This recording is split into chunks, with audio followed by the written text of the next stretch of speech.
the slide deck that we're continuing to work on. If you are here for Google certification, then these are the links and everything that we are going through during each session. If you're not here for Google certification, that's okay. We're glad you're here to learn more about using Google Classroom. So today is part 2 of our Google Classroom series. And as I jump down to slide 13, these are the skills that we are working on today. So if you need to return back to any of these at any time and you're like, oh, I don't remember how she did that, all of the skills are hyperlinked. So you can click on this link and it will take you to step-by-step directions to remind you how to do it. Let's begin. So I have gone ahead and opened up all of my Google Classroom. So I went to classroom.google.com, or you could also access Classroom from the waffle, where all of your Google apps live. And as I come to this page, you will see that these are all of the different classes that I either teach or that I belong to as a student. And so a couple of things that you can do with this page, you can actually move these cards around. So since I teach this class a lot, it's a very popular class for me, I can click on the 3 dots in the right-hand corner, and I have a couple of different options. Number 1, I can move it wherever I like. So if I click move, I can choose to place it between other class cards that I have, or I could say to the beginning. This is a class I don't use a lot. I was just added to it as a student. So notice those options are different. So if you're a student of a class, you can either choose to move or unenroll from the class. So this one, I might want to move it. I think I'll put it right here after this one. And notice it moved the class card for me. Other options I have for my class cards as a teacher is I can edit. So editing allows me to edit the name of my class. And remember, naming is very important for your students to be able to find classes. So you do maybe come up with a system, give them a name and a year. Please don't just put like first period or second period or reading or math. Be very specific when you name. Other things I can do is I can make a copy of my class. And I encourage you, if you're currently using Google Classroom, to attend our session next week about how to clean up your Google Classroom. We will talk about copying in more depth, but when you copy a classroom, it copies your assignments and it copies a blank template so that next year you can come in and just kind of reuse those things. It does not copy announcements, it doesn't copy due dates, and it also does not copy student work. If you would like to know more about that, about copying, I do have that linked on our resource site for you. Another thing I can do with my classes is archive them. So at the end of this year, I am going to archive all of my current classes. When you archive classes, this is where they live. Under my 3 lines in the top left-hand corner, if I click, I currently see all my classes, but if I scroll to the bottom, these are classes that I've archived. So when you archive a class, you're not deleting it yet. You're just putting it here. It saves a copy of it. Students can no longer work in it, but everything still stays here until you come into the archived classes. And then you have the option to click on the right hand, find one I teach. Of the ones you teach, you can either delete the class or you can restore the class. So just letting you know where archived classes are. Okay, so those are my main options from my home page. Notice I can also go directly to my gradebook from here. I could also go to my folder that is associated with this class inside of Google Drive. So now I'm going to just open up one of my classrooms. And I want to talk to you a little bit about organizing your classroom today. And so from our homepage, and actually, I'm going to open up a different class. This is that one class, you know, that one that everybody is afraid of. So when I look at this class, one thing I see is that my stream is very full of things because your stream contains a lot of different things. By default, it's anytime you create an assignment or a question or add a resource or make an announcement, it puts it into your stream. And sometimes, actually very often, our streams can get very overwhelming. So one thing I can do to clean up my stream is I can go to the settings for my class. So anytime you open a classroom, you have this settings gear in the top right-hand corner. And if I click to open, if you scroll down under General, then you will notice some things I can do with my stream. Number one, I can choose, do I want my students to be able to comment on the stream? So I could say that students could only comment. I could have the option where students could post and comment, or only teachers can post and comment. And this is completely up to you. Generally, I leave mine on that students can comment.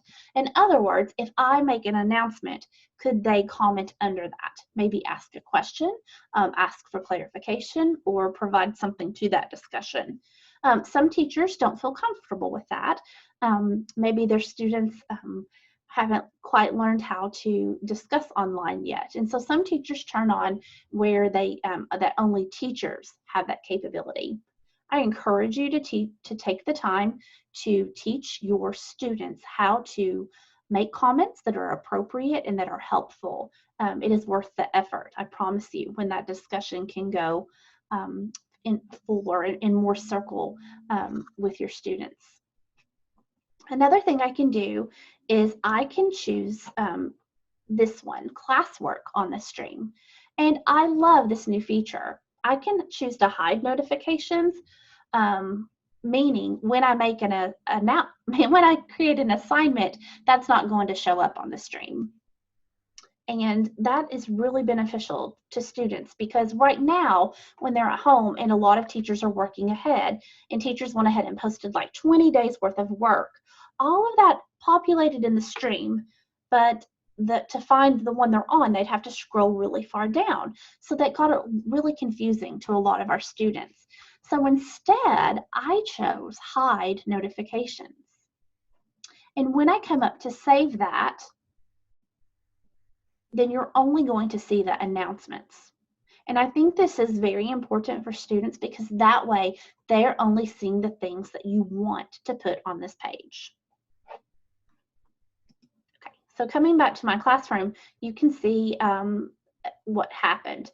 These are examples of lots of assignments that populated as well as announcements. So I love that feature where you can only turn on announcements now. Another great thing to use for organization are topics. Let's look at that one class again. And when I go under the classwork, you can see it's just a list. And I can see when the teacher posted it, wow, the teacher gave a lot of assignments that day. Does that mean I need to complete all of them all at one time, or which one do I start with? And that's a question we were hearing from students and parents. They didn't know which ones that they needed to start with and which ones they need to do. So to fix that, there are a couple of options. Number one, I'm going to go ahead and edit one of these assignments.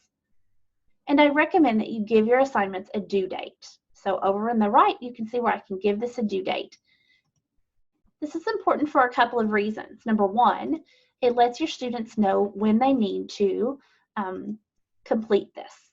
Number two, on the student side, let me jump in as a student for a second.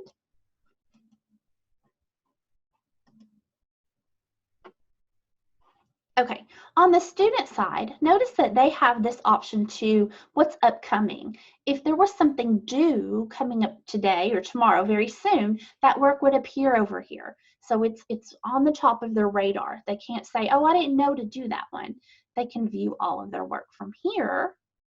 And notice it gives them a list of their assignments and when it is due. And if it's already been graded, they will see the grades there as well. So due dates, I firmly believe in them. I'm not saying to penalize students at all. Don't penalize them if they're late, especially now when we need to allow for a little more grace time. But just those due dates will help them stay organized. Another thing I can do is create those topics I was telling you about. And I can do that one of two ways. Number one, I can come to create. and click on Topic. Notice it's separate from the assignments.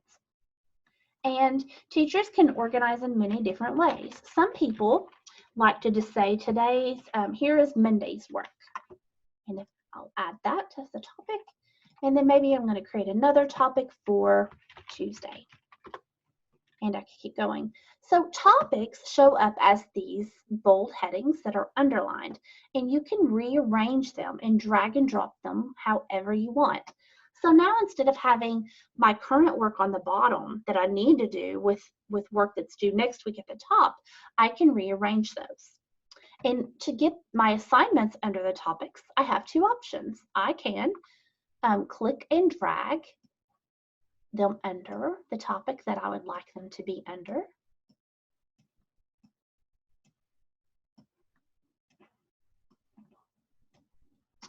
Or if I'm editing a topic or editing an assignment, I can choose the topic directly from here. So here are the topics I've already created, or I could create a new topic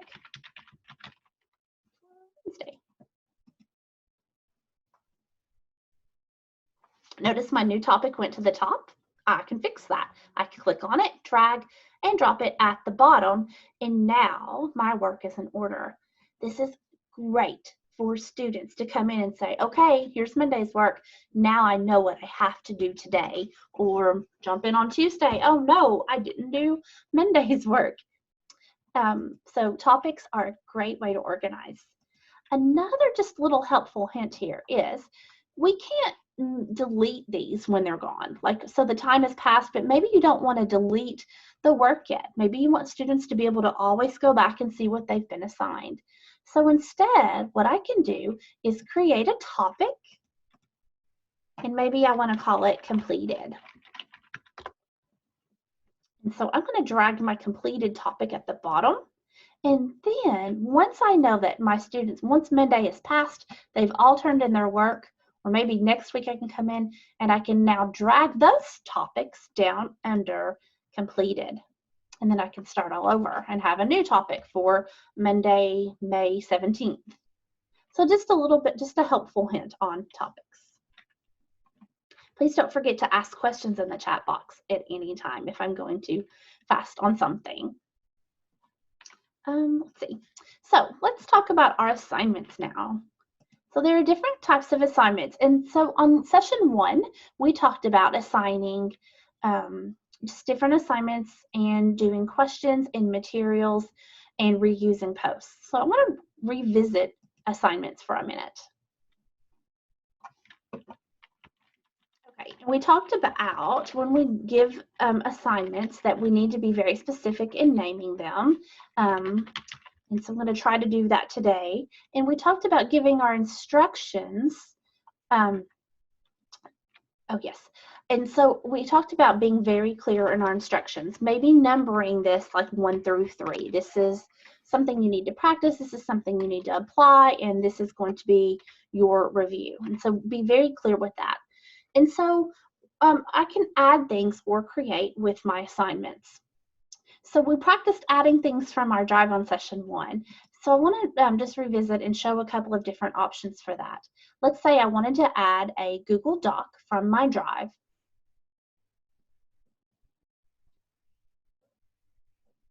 I'm sorry, this is being a little bit slow today. And I'm going to add that document. And we talked about the different options, but I want to really dig into those today. Number 1, students can view the file. If I post this, then that means students can only look at it and only read it, and they can't do anything else with it. They could make a copy of it, but if they do, it puts it in their drive, and then they have to share it with you or email you the link, and that defeats the entire purpose of Classroom. It makes your life a little bit harder. So if you want students to manipulate a file, please don't choose this option. But this one is what I want to practice with today. Students can edit the file. That means that when I assign this, whenever students open up this file, they can all edit and work on the same file at the exact same time. So let's jump back into student view.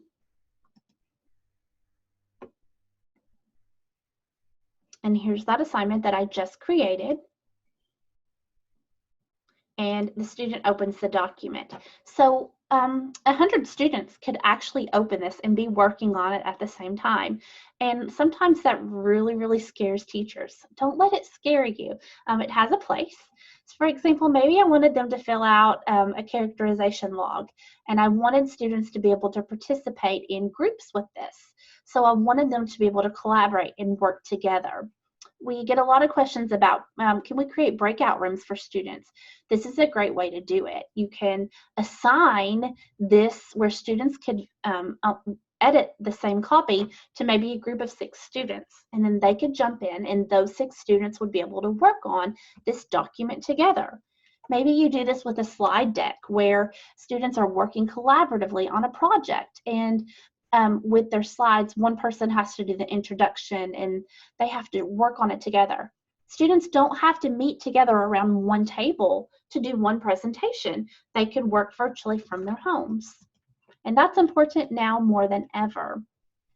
Another tool, I just want to share this with you today.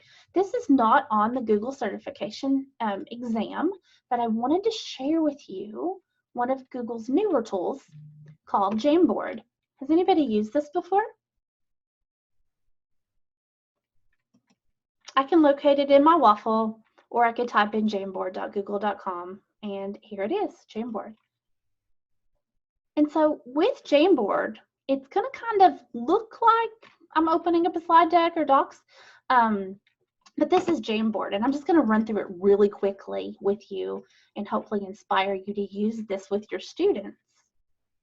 And I do see your questions, and I promise I'm going to come back to them in just a second. Okay, so here's Jamboard. I can label it in the left-hand corner.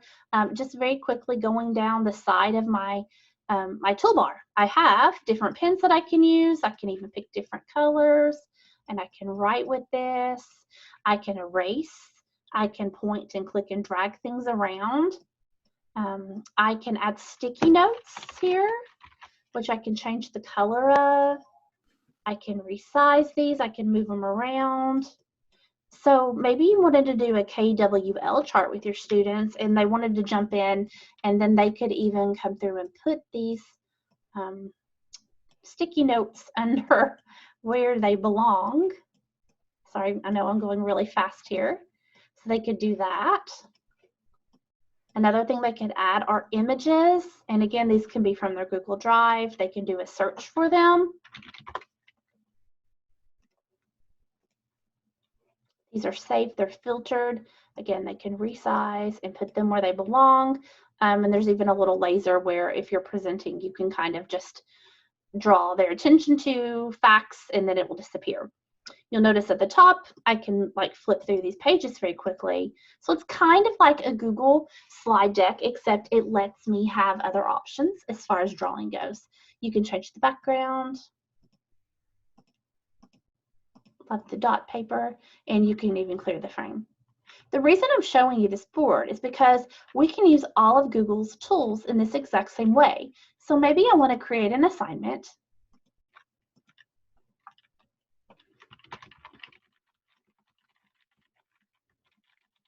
I could give my instructions, which I should. For the sake of time today, I'm not. And then I could add an attachment. And I'm going to pick from my Google Drive because Jamboards go there, just like every other Google tool. And I could search for it, but it does show up in my recent document. Here's my Jam. I can add it, and I can choose students don't want to view file. I want to say students can edit the file so that all 24 students can jump on that same Jamboard and collaborate. You can do this exact same thing with docs, slides, or Jamboard. Okay, I could choose, instead of editing the file, I could say make a copy for each student. And if I do that, it would push that same document out to every single student. And we did look at that on Monday. So you could do the same thing with Jamboard. Now, I need to tell you this. If you make an assignment and then you save it, you assign it, and you come back and you're like, oh, I forgot to make a copy for each student, it will not show up. It will only show up the very first time you make the assignment. So if I assign this and come back, I can't change it. So that's why that sometimes make a copy does not appear. It means you've assigned it and you come back to it. So you need to assign it the very first time. If not, delete it and then reassign by choosing that option. Okay, so looking at other questions, how to upload images onto assignments. Let's see. I might need a little more clarification with uploading images. You can upload images in a couple of different ways. I'm sorry, this is being really slow today. Okay, I could, if I edit or if I was creating an assignment, I could add an image from here that maybe I've saved in my Google Drive or that maybe I've saved on my desktop. So that's one way that I could add an image. Yeah, keep asking questions, please. I'm going back to them, I promise. So I could pick different, if I had an image here, I could include it on my assignment that way. So that's one way that I could add a piece of music, or sorry, I was reading the question, an image to my assignment. I see another question about, can I upload sheet music on Jamboard? You can. If you save your sheet music as an image and then come in to the picture icon, and you could upload it from your computer, and then students would be able to draw on top of it. You can do the same thing with worksheets. Let's say you had a math worksheet that you wanted to include. You could take it, a picture of it, save it as an image, and upload it, and then students would be able to manipulate. And I love it when teachers do one problem per little slide up here, and then that way the students can come over and show their work for each problem. It's a lot of fun. I love Jamboard. Okay, another question. Can you change from make a copy to edit after saving it? You cannot. I'm sorry. So if you think of make a copy, just like passing out papers in your classroom, it does the exact same thing. So if you're in front of your class and you pass out paper, the only way to change it would be to take it all back up and start over. So the only thing you can change is from edit to view. So you could change that. Students could, from that they could view it to where they could all edit it, or where if you had assigned it as edit where they could only view it. So those are the only two that you can switch back and forth. Another question, can you do subtopics? So the only way to do subtopics would be to do a topic and just don't put anything under it. For example, I could do week 1, whoops, that already exists, week 5, and don't put anything under it, but then drag, whoops, sorry, but then drag things under that. So maybe I had Monday here. So that's the only way to do a subtopic at this time. I have asked for that. And if you notice the question mark in the bottom left-hand corner, if you click on that, you can give feedback to Google. And that's how we keep getting these wonderful features, because teachers are leaving feedback. So please do that. Okay, so another question, when an assignment is given to fill out a Google Doc, I have found all the documents end up in my drive under Google Docs. Is there a way to have that sent to a specific folder? I would need to look at that. So just as a quick, I do want to share this with you very quickly. Let me drag my drive over here. So if you come into your computer and you go under shared with me, this is a scary, deep, dark hole. Don't go there. Don't go there unless you need to find something. You can't organize these things. It's not worth trying to delete it out. These are things that have been shared with you in any classroom that you are a member of or a teacher of. So everything dumps here. And so it's great to come in and search for something if you need to know how to find it. But otherwise, don't come in here. Just stay in your drive. And so if it's in your drive, it should only be under your classroom main folder. However, if I go to docs.google.com, I am going to see this kind of the same thing. I'm going to see docs that have been shared with me, meaning through Google Classroom, And so if you don't want to see them, just change this option to owned by me, and then you shouldn't see other students' work. And I hope, Mr. Stephen, I hope that makes sense. If not, please ask again. Okay. So yeah, I really wish we could do some topics as well. And so, like I said, please come to and make or send feedback to Google, because they would probably, hopefully, do that. This Google Classroom has came a long way since it began, and there are new features being released all the time. Yeah. Okay. Okay, so I just want to talk to you quickly about grading student work. Remember that whenever you go to a specific assignment and you open it up, that assignment, that is where you're going to see all of your students' work. And so when I open this up, and I can tell that they have not hit turned in yet, because this is my practice class, but up here where it says all, you can just sort and filter by only students who have turned work in, or what's been assigned. So I just wanted to talk to you quickly about grading this. When I open my first student's work up, it will, over on the right-hand side, give me the option to do a couple of things. Number one, I could add a private comment.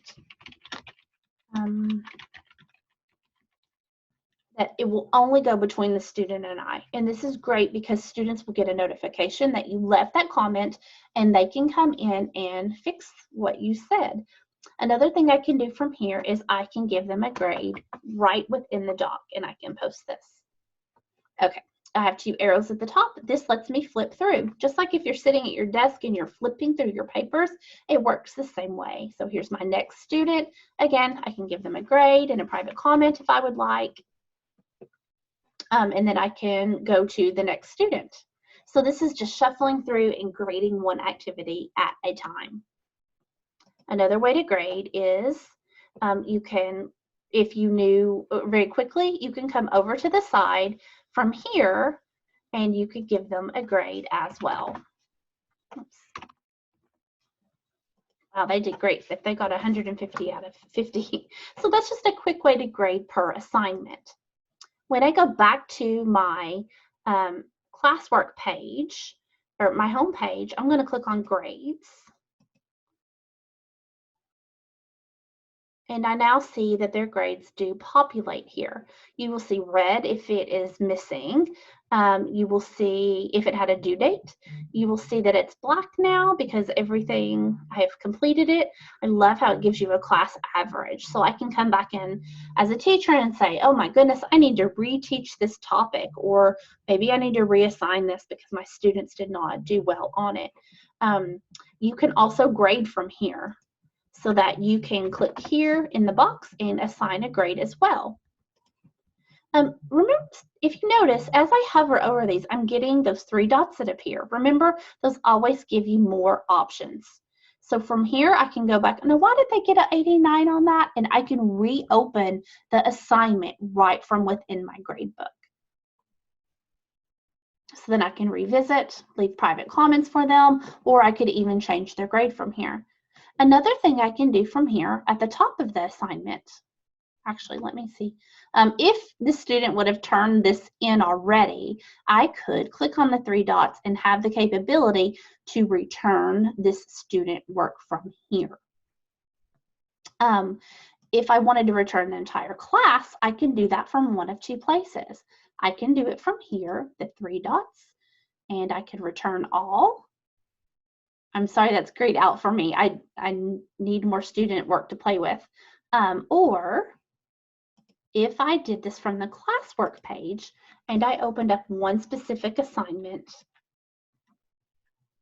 I can return their work from here as well. So remember, returning work, you do need to do that for students to see their grades, and also if they've given it to you, they have no more control over it until you return it back to them. So reading comments. Yes, so if they've already turned it in, I would go ahead and just return it to that one student, probably right from within the assignment. Whoops, where'd my assignment go? If I am in her assignment right now and she turned it in to me, then I could click on return up here in the right-hand corner, and it will return it to that student. If I had left private comments, it would send the comments with her at that same time. So she would get the paper back, the comments, and the grade all at the same time. So she could choose to correct that and resubmit it. Yes, so you can still see it. Right, so the teacher can see it at all times from here by clicking on the assignment, and you can open it from here, whether they have turned it in or whether you have returned it. As a matter of fact, I could assign this right now and tell my students that it's time to get on at 3 o'clock, and I could even open these up and see them working in real time. So you have complete visibility over their paper, whether it's been submitted or not. So another question, I feel like most of my students are not reading the comments I'm leaving for them. Do they have to open that assignment to look for comments? So it does send an email to notify them. However, a lot of our students, especially our elementary students, don't know to check their email yet.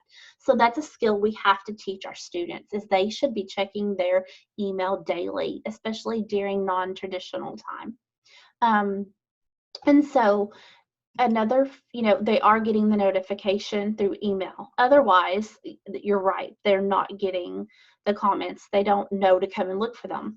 And I think they don't know. So please take that time to teach them. I've seen teachers assign a question when they return an assignment, and it would say simply, I've returned this work. Have you checked your paper for comments? And so they have to answer yes or no. So they did that by coming to Classwork,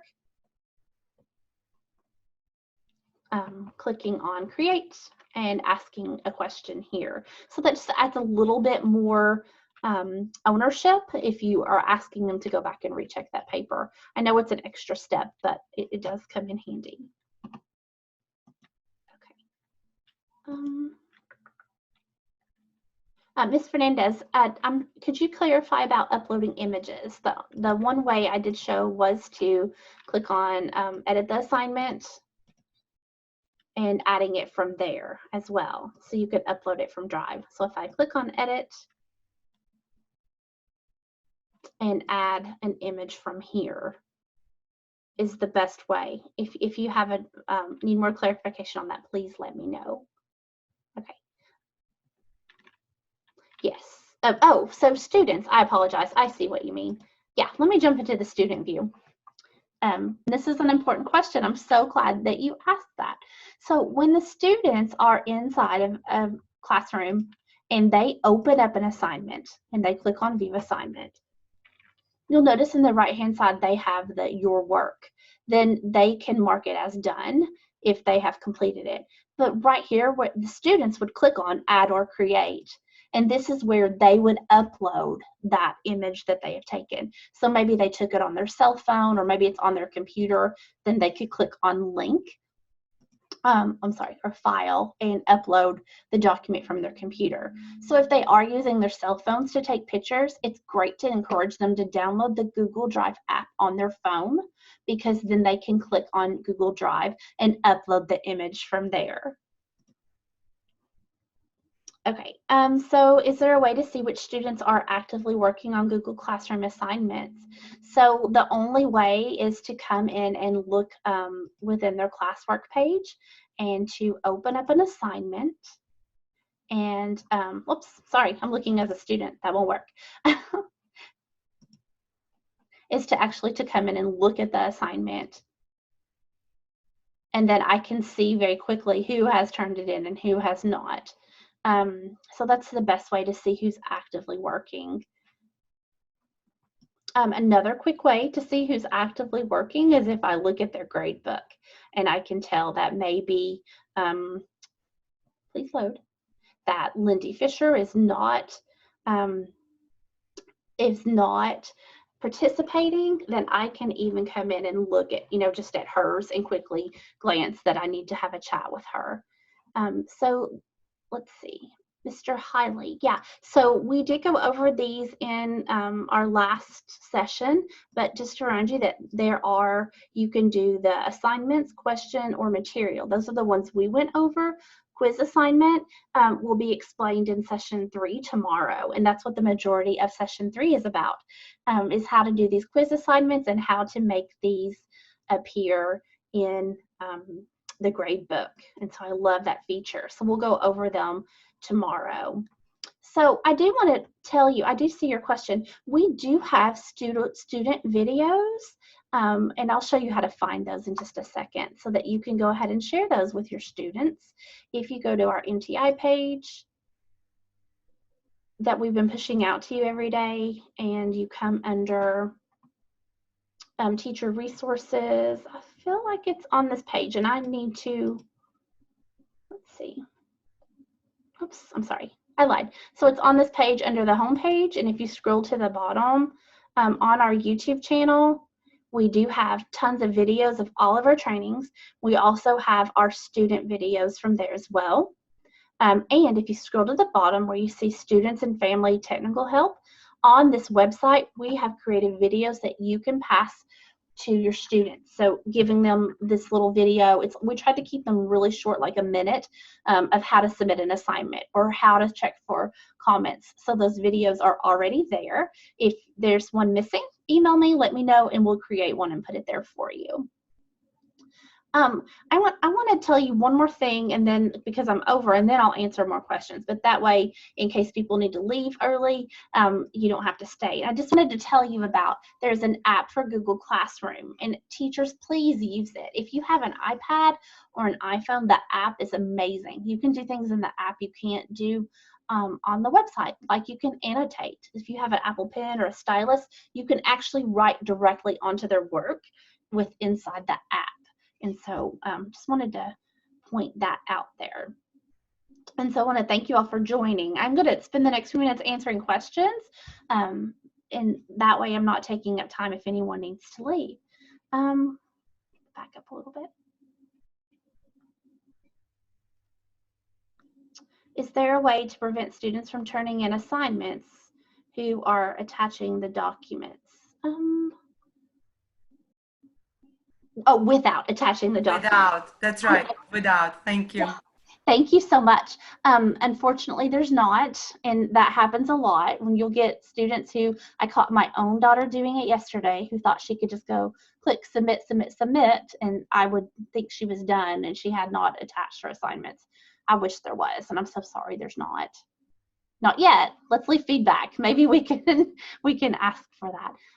One way would be to give them a Google form, and attach. You can, if you give a Google form, you can choose the question type of attach a file to that, and you can make that a required question. So if you wanted to make sure they submitted something, that would be a workaround. Please say that again. I'm so sorry. No, I'm glad you did. Google Forms, and I'll show you where if you come back to our NTI site and teacher resources and Google Tools, we have videos on how to create it step by step. But there's one on Google Forms that will explain step by step how you can assign or make the students have to attach something to it before they can submit it. And it's right here, the Google Forms. Oh, right here, the very last one, Google Forms file upload. Thank you. You're so welcome. Let's see, Miss Russell.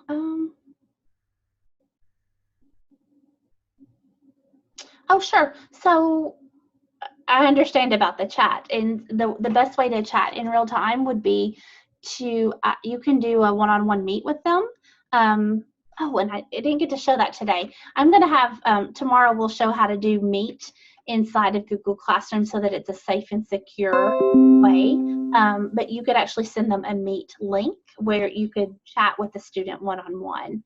And that's the best way. I wish we knew when, I wish you could tell if they're working in real time, a live way, but unfortunately there's not yet.